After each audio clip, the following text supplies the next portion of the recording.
Bueno, el ejemplo dice, un anillo de radio A porta una carga total positiva distribuida uniformemente. Calcule el campo eléctrico debido al anillo en un punto P que se encuentra a una distancia X de su centro a lo largo del eje central perpendicular al plano del anillo. ¿Listo? Entonces, esta es la figura que nos está mostrando. Ya la seleccionamos y comenzamos a indagar. Muy bien. Entonces, esta es la figura que nos están dando. ¿Listo? Como les dije, primero vamos a tomar un dq. ¿Listo? Esto es un anillo. ¿Listo? Es una densidad de carga lineal. ¿De acuerdo? La carga está distribuida en una línea. En este caso, pues la línea tiene forma circular. Pero ¿por qué DQ no se supone que DQ es cuando usted toma una parte de la... Exacto. Ahora, ¿por qué un dq? Porque, ¿cómo hacemos para tomar todo el anillo? Ese es el punto. Ya en este caso, la carga tiene una forma, tiene una dimensión que es considerable. ¿Listo? Entonces, cada parte de este anillo me va a producir un campo eléctrico diferente. Entonces, yo lo que voy a hacer es hallar el campo eléctrico producido parte a parte del anillo para calcular por último el campo eléctrico producido por todas esas partes que componen el anillo. ¿De acuerdo? Listo. Entonces, voy a tomar la primera parte, en este caso, el de Q. En lo general, cuando se trabajan con anillos o con platos, en este caso, pues anillos, se toma la parte superior como de Q primero, ¿no? Así como lo estoy mostrando acá, o como lo muestra la figura. Muy bien. Entonces, ese de Q va a estar a una distancia de separación R, tal y como lo muestra la figura. Esta línea está muy gruesa. ¿Listo? Entonces, ese de Q me va a producir un pequeño campo que lo vamos a llamar D, ¿cierto? Es un diferencial de campo. Ahora, esa distancia de separación, ¿a qué equivale? Pues si nos damos cuenta, acá tenemos un triángulo rectángulo, ¿cierto? Entonces, esta R, que es la distancia de separación que hay desde mi DQ hasta el punto, ¿cuánto valdría? Pues valdría, ¿cuánto mide esto? A al cuadrado más X al cuadrado en una raíz, ¿cierto? La hipotenusa, Pitágoras. ¿De acuerdo? No hay pérdida en eso. Eso es lo que mide esa distancia. Raíz de X al cuadrado más A al cuadrado. A al cuadrado, X al cuadrado. Muy bien. Ahora, ese triángulo, pues, tiene un ángulo de inclinación teta. Y ese ángulo de inclinación teta, pues, se ve reflejado acá. ¿Cierto? Este ángulo, pues, es el ángulo con el que sale el campo eléctrico. En este caso, pues, la pequeña fracción del campo eléctrico que me está produciendo el dQ. Por lo tanto, este campo eléctrico va a tener tanto componente en X como componente en Y. Si se dan cuenta. Descomponiéndolo. El campo este va a tener, va a ser igual a DE por el coseno de teta en dirección Y por el DE menos porque va hacia abajo, ¿cierto? Menos el DE por el seno de teta en dirección J. ¿Listo? Menos porque va hacia abajo. Pero bueno, estos ejercicios cuando se tratan así de bastante geometría, ¿qué pasa si nosotros tomamos un segundo de Q? ¿Listo? Si nosotros tomamos un segundo de Q, justamente en el lado posterior o en el lado contrario a mi primer DQ. Este fue el primer DQ que yo tomé, ¿cierto? Entonces, si yo tomo otro DQ de exactamente del mismo tamaño, pero justamente en el lado contrario, ¿qué pasa?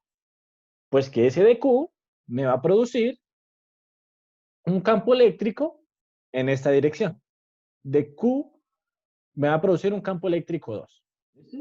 ¿Qué sucede con este DQ? Pues que este DQ justamente está a una separación R. Y esa R es exactamente la misma que la que hallamos acá arriba. ¿De acuerdo?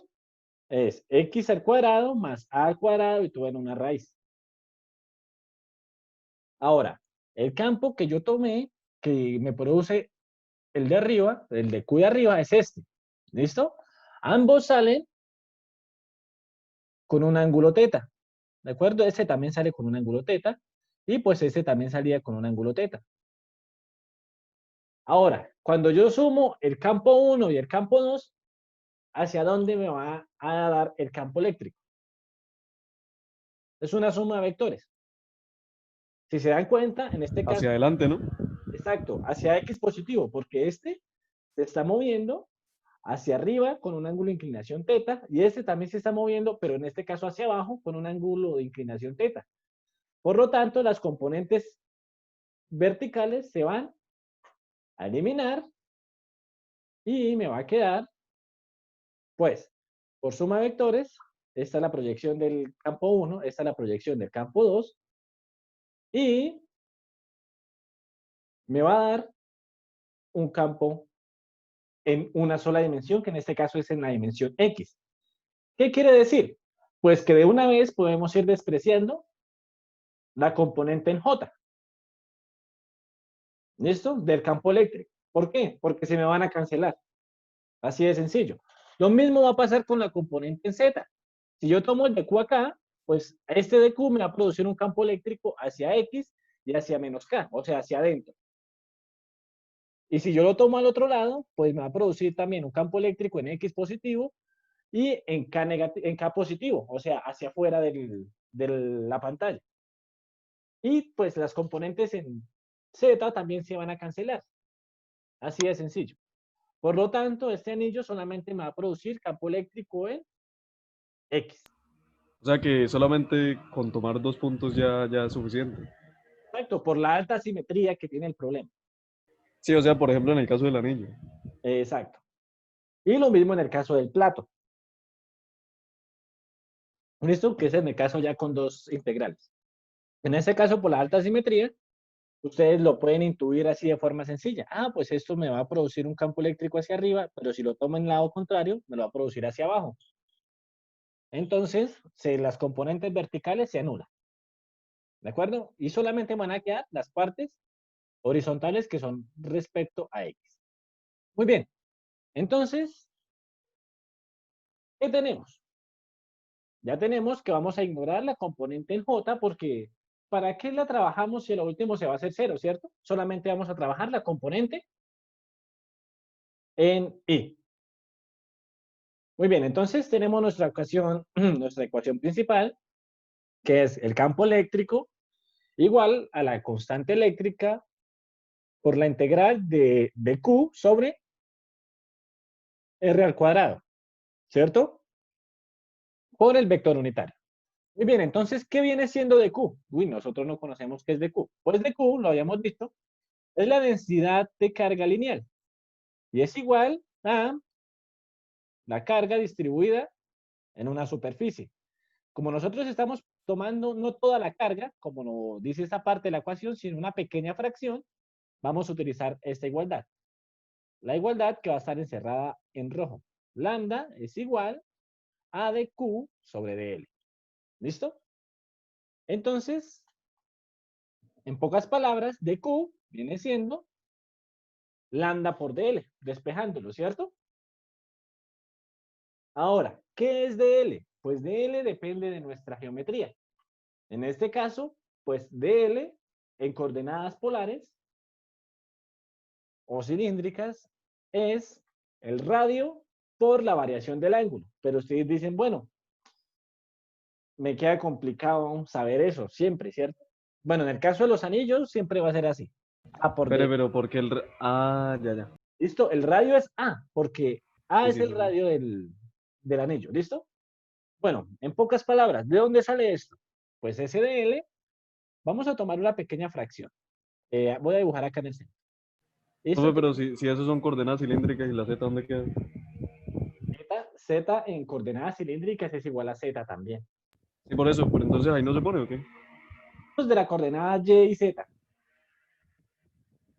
que se iban a anular. Ah, que sí. Ah, listo, listo. Bueno, pero entonces eso no tiene nada que ver. Acá no estamos analizando el campo eléctrico todavía. Esto lo que me está diciendo, estamos hablando de la carga distribuida en este anillo. ¿Listo? Entonces, supongamos que yo tengo acá el anillo. ¿Listo? Lo tengo acá de frente. Yo estoy tomando una parte tan pequeña que es insignificante. Acá lo voy a exagerar un poquito. Estoy tomando esta parte. ¿Listo? Esto es lo que yo voy a decir que es mi DL. Repito, acá lo estoy exagerando. De hecho, es una parte infinitesimal. ¿Listo? Muy bien. Entonces, ese DL, pues tiene una carga de Q, también muy mínima. Y pues resulta y pasa que ese DL es una pequeña longitud de arco. Ese DL, ¿cuánto va a medir DL? Pues la pequeña longitud de arco que vendría siendo el radio, en este caso A por lo que yo varíe el ángulo, en este caso, pues phi. Pero si esta cantidad que yo moví es muy pequeña, acá arriba, pues ese ángulo también es muy pequeño, por lo tanto, ya no es pi, sino es de phi. ¿Listo? Perdón, de phi. Entonces, ¿cuánto mide dl? dl es igual al radio por de phi. Ustedes dirán, bueno, ¿esto de dónde lo saca? ¿Cuánto mide la longitud de afuera de un círculo? La longitud de la línea de un círculo. Pues mide 2pi por el radio, ¿cierto? Eso es lo que mide la línea de longitud. Si ustedes parten el círculo y lo ponen en una línea recta. Esto, pero resulta que este 2pi es el ángulo que varió el círculo. En este caso, pues es una vuelta completa. 2pi es igual a 360 grados o a una vuelta completa. ¿De acuerdo?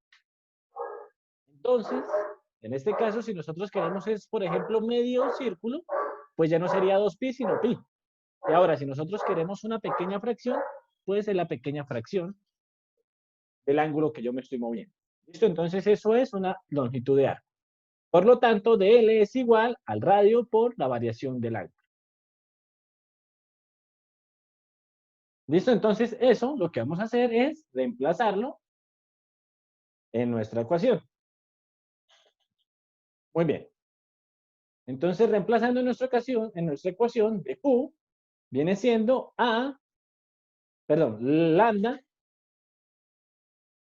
lambda por el radio por de phi. ¿Listo? Ahora, la distancia de separación al cuadrado, r al cuadrado, es esta, ¿cierto? X al cuadrado más a al cuadrado, que es esta misma. ¿En qué dirección? Vamos solamente a tomar la dirección X del campo eléctrico. Por lo tanto, es el coseno de teta, que era este mismo, coseno de teta, porque la dirección en Y no me sirve para nada y la dirección en Z tampoco, porque se van a cancelar. ¿Listo? Entonces, coseno de teta en dirección Y. Y de esa forma, ya constituimos nuestra integral. Nuestra integral vendría siendo lambda por A por d phi, que viene siendo dq. dq es lambda por A por d phi. Sobre la distancia de separación al cuadrado. A al cuadrado más X al cuadrado. No aparece la raíz porque acá es al cuadrado. ¿Listo? Acá está sencilla. Entonces, acá le va al cuadrado y elevo al cuadrado y se me va la raíz. Por el vector unitario. El vector unitario es coseno de teta en dirección Y. Muy bien. Ahora, ¿de dónde a dónde va a variar nuestra DL? Nuestro de phi en este caso, porque nuestro DL depende de cuánto varíe la circunferencia, ¿cierto? De dónde varíe la carga. Muy bien. Entonces, eso depende, pues ya lo teníamos hecho acá. Esto volvámoslo a hacer. De nuestro DL. Nuestro DL es este pedacito, ¿cierto? Es un pedacito muy pequeñito. Y pues estamos tomando una pequeña parte que es un de phi. Ahora, ¿cuánto tengo que variar de L para completar todo el anillo? Entonces acá, acá, acá, son pequeños dr, si se dan cuenta. ¿Cuánto tengo que variarlo para completar todo el anillo? Pues una vuelta completa, ¿cierto? Entonces va a variar desde 0 a 2pi, siendo 2pi una vuelta completa. Sencillo, ¿cierto? Ahora, si fuera medio círculo, ¿de dónde a dónde variaría? De 0 De a cero a pi. pi. Exacto, porque es medio círculo. Muy bien, entonces, para hacerlo más sencillo, vamos a sacar lo que es constante dentro de la integral. ¿Listo? Porque eso no tiene nada que ver dentro de la integral. Lambda es una cantidad constante, puede salir. A también, porque A es el radio de la circunferencia, no tiene nada que ver cuánto varía el ángulo dentro del ángulo, dentro del anillo, entonces normal. Coseno de teta, pues teta nunca va a variar, si se dan cuenta. Si está acá, va a ser teta, y está acá, cuando se venga X, pues va a ser teta también. Entonces, teta nunca va a variar. Teta no depende de qué tanto o de qué fracción de carga esté tomando o en dónde la esté tomando. Siempre va a ser teta, ¿sí se dan cuenta? Teta depende solamente del radio, de la circunferencia y de la distancia de separación. No depende de dónde yo lo esté tomando. ¿Sí se dan cuenta? Entonces, teta también puede salir de la ecuación. De phi, pues de phi es nuestro diferencial de integración, entonces no se puede salir de la integral. A, pues A, ¿qué es? Pues justamente, eh, perdón, A al cuadrado más X al cuadrado, pues es justamente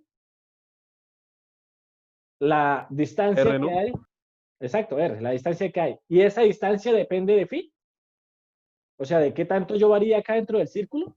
Mm, No, ¿cierto? sí, sí. No, no está variando. ¿Por qué? ¿Cuánto es la distancia de acá hasta acá? R mismo, de acá hasta acá. Por eso, y No si porque cambia la... estamos variando, es dentro del círculo. ¿Listo? Estamos variando acá, donde está la carga. Ah, sí, sí, sí, sí, Nos sí. estamos moviendo es donde está la carga. Acá nos estamos moviendo. Solamente nos vamos a mover donde está la carga. Sí, sí. ¿Listo? O sea que vendría siendo en sí un reflejo, ¿Cómo? vendría siendo casi un reflejo del otro. Exacto. Exacto, muy bien. Entonces, es eso, un reflejo el uno del otro. Ahora, sacamos todo lo que era constante. Y me quedó pues la integral. Uy, qué pena. Esperen, tengo acá un error. Y eso sí debo corregirlo. Listo.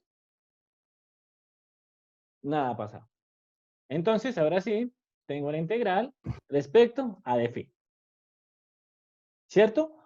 ¿Qué hice acá? Este coseno. Pues este coseno no me gusta ahí que dependa de teta. Entonces, simplemente lo, lo resolví por medio de trigonometría. Coseno de teta, pues que era lo que yo tenía, es igual a x sobre hipotenusa. Coseno de teta es igual a cateto adyacente sobre hipotenusa. Y lo reemplacé. La hipotenusa es esto y x aparece acá. Entonces, 1, 1 que es esto, a al cuadrado más x al cuadrado, más un medio me da 3 medios. Si lo quieren hacer, bueno, y si no, lo pueden dejar con coseno.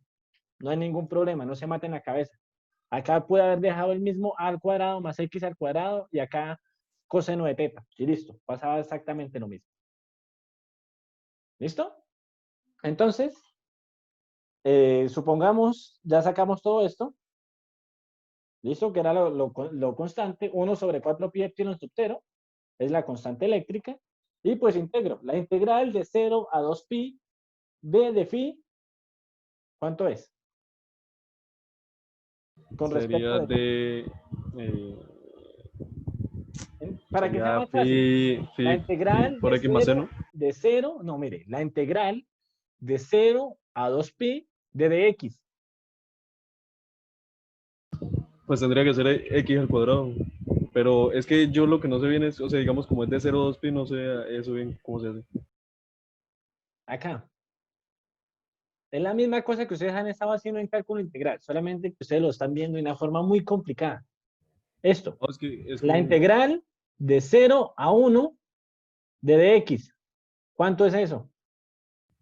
X al cuadrado sobre 2. ¿Por qué x al cuadrado? Me toca sumarle, ¿no?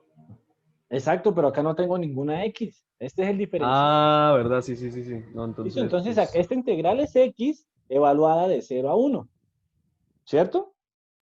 Y sí. eso viene siendo el límite superior, que es 1, menos el límite inferior, que es 0. En pocas palabras, esa integral me va a dar 1. ¿Listo? Ahora, ¿cuánto es la integral de 0 a 2pi de phi? O sea, aquí aparece phi, no aparece x, pero es exactamente lo mismo. Esta integral me va a dar phi. ¿Listo? O sea, no va a ser x, sino phi. O sea, llamé a x otro nombre diferente. Así de sencillo. ¿Evaluado de dónde? De 0 a 2pi. De nuevo, el límite superior, 2pi, menos el límite inferior. Y esa integral, ¿cuánto me da? 2pi. Así de sencillo. Esa integral me da 2pi. ¿Listo? Entonces, si esa integral me da 2pi, esta integral me da 2pi, pues yo lo puedo simplificar con el 4pi de la constante eléctrica. Esta. ¿Listo? Entonces, este pi se me va con este pi y este 2 y esto se me convierte en 2. ¿Y qué me quedó? 1 sobre 2 epsilon sub 0 por lambda, por la distribución de carga lineal, por A, que es el radio de la circunferencia, por X, que es la distancia de separación, sobre la hipotenusa, que es la distancia de esta separación. ¿Listo? X al cuadrado más A al cuadrado, toda la 3 medios en dirección Y. Y hasta ahí lo pueden dejar, si quieren. Profe, Coméntenme.